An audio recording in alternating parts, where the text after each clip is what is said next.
Answer me this. Is there anything more important in life than a good night's sleep? When I would get up with my babies, even if I could get, a few hours at a stretch, it was always tricky to feel so tired, and that affects my mental health. That then impacts my relationship. It's just a trickle-down effect. So, can we all agree a good night's sleep is really where it's at and such a good thing to enjoy, but also it's not easy. I know that there are different times when it feels like, oh, maybe I need to be more physically tired if you have a sedentary job like me, where it's like maybe I should go on a walk, maybe I should do a workout. But then again, they tell you if you do your workout at 10 p.m. when you actually have time, now you have spiked your cortisol and ruined your night's sleep. I know that there are different people who have an Oura Ring or a Fitbit or something that tracks and monitors their sleep so that they can make different decisions. You can cut out caffeine, you can do all of the things. So you can change your mattress. How expensive do we go to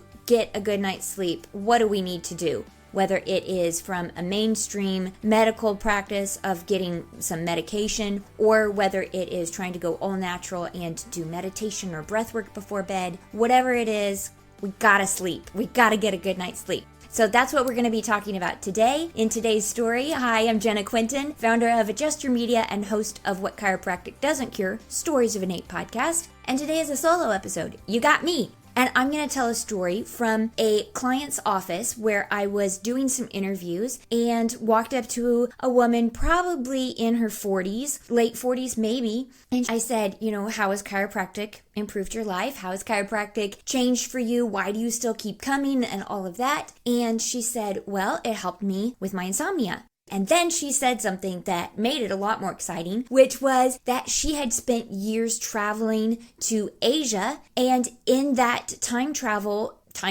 basically, that changing time zones so frequently for such an extended period of time, her internal clock was so out of sync that her body really didn't know when it should sleep and when it should rest, and the stress that put on her meant she couldn't sleep for more than an hour or two at a time at any time of day or night. She was just completely out of sync. And it was through chiropractic care that her body, with a clear nervous system, was able to self-regulate itself. Now, this is something so interesting to me because at first glance, it's not, a musculoskeletal problem. There's not a, sleep organ necessarily, or, a sleep bone. We have a funny bone, but not a sleep bone, right? That needed to be adjusted. What it was the overall function of her master system, the nervous system. Now, when I'm explaining this to my children, I will talk about fight or flight or freeze being one response,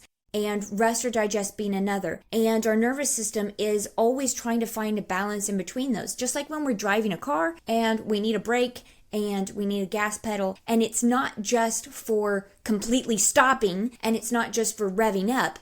Sometimes we just need to slow down, so we need our foot off of the gas, and sometimes we just need to tap the brakes, right?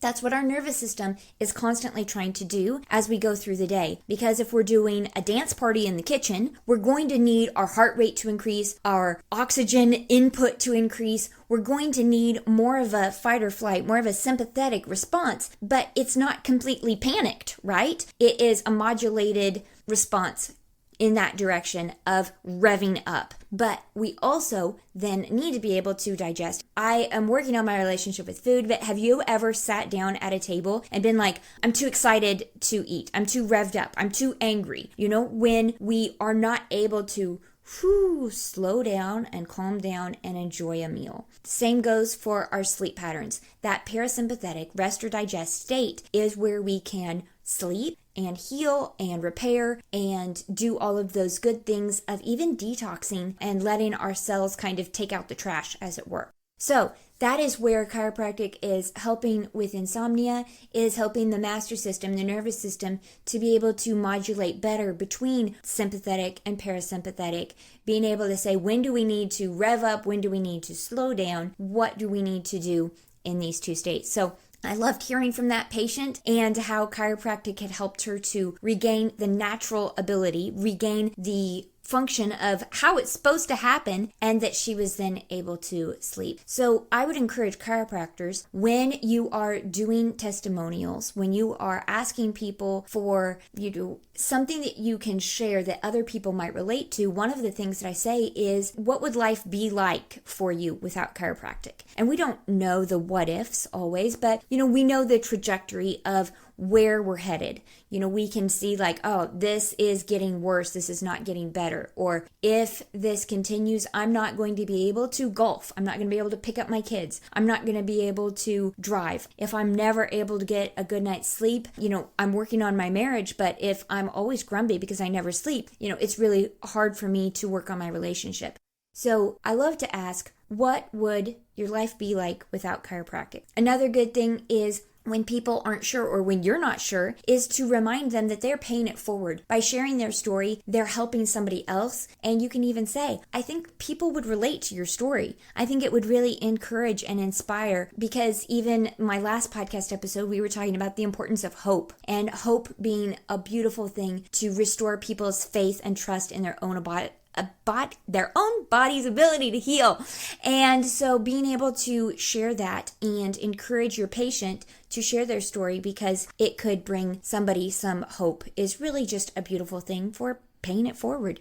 For sharing testimonials as well, I like to encourage you to have something set up and ready. So that could be a notebook that you have at the front of your office that they can write down their story. It can be having a ring light and an office device, an office iPhone. It can be an old phone that you get off of Amazon. A refurbished one doesn't cost very much. And you just set it up and you have it ready to record so that they can do a quick testimonial. It can even be fun, like calling it a story station, letting kids do it as a selfie station as well. Why not? Have some fun with it. If you wanted to have props and things there, why not? But just having a system in place so that when somebody tells you how their life has improved, how their life has changed, maybe it's even just notes on your phone, that you put it down in a specific folder in the notes on your phone, so that then when you have a team meeting and you're saying, okay, we want to do a newsletter, we want to send out an email blast, we want to do some social media posts, you have those stories, those relatable things that you can share. So maybe somebody has not been traveling back and forth to Asia, but maybe they have lost all hope for having a good night's sleep, and they would love to know that their body can have that function restored.